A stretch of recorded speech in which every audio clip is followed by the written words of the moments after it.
La spécialité de Komombo, c'est cette scène magnifique qui nous montre les instruments de la chirurgie utilisés à l'Antiquité. Grâce à la pratique de la momification, les anciens Égyptiens étaient avancés dans la médecine. Ils voyaient tout ce qui était à l'intérieur des corps, les viscères sortaient, les yeux sortaient. Ils étaient avancés dans la médecine déjà il y a 3000 ans. Ils ont réussi de savoir le sexe des bébés avant l'accouchement de femmes et sans avoir l'échographie. Ils mettaient l'orge au blé sur un sol fertile, sur de l'argile. Ils prenaient l'urine d'une femme enceinte au 5e ou 16e mois de la grossesse. Ils arrosaient la plante avec l'urine. Si la plante bossait vite, l'enfant était une fille. S'il bossait moins vite, l'enfant était un garçon commun.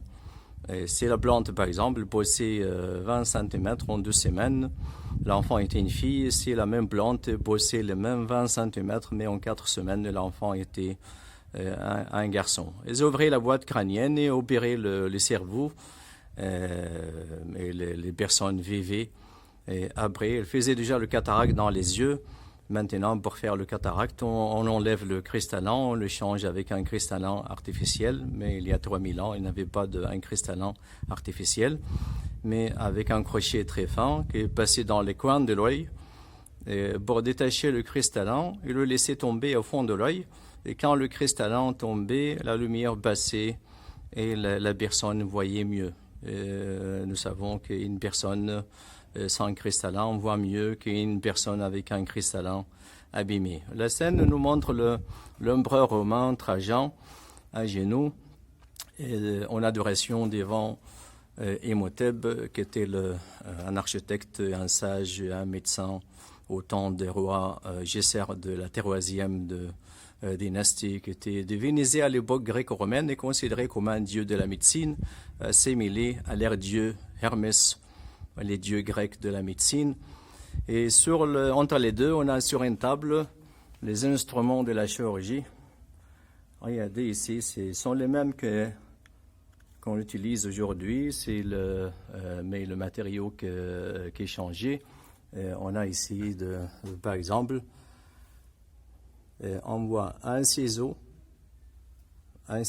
pour ouvrir l'abdomen afin d'opérer quelqu'un.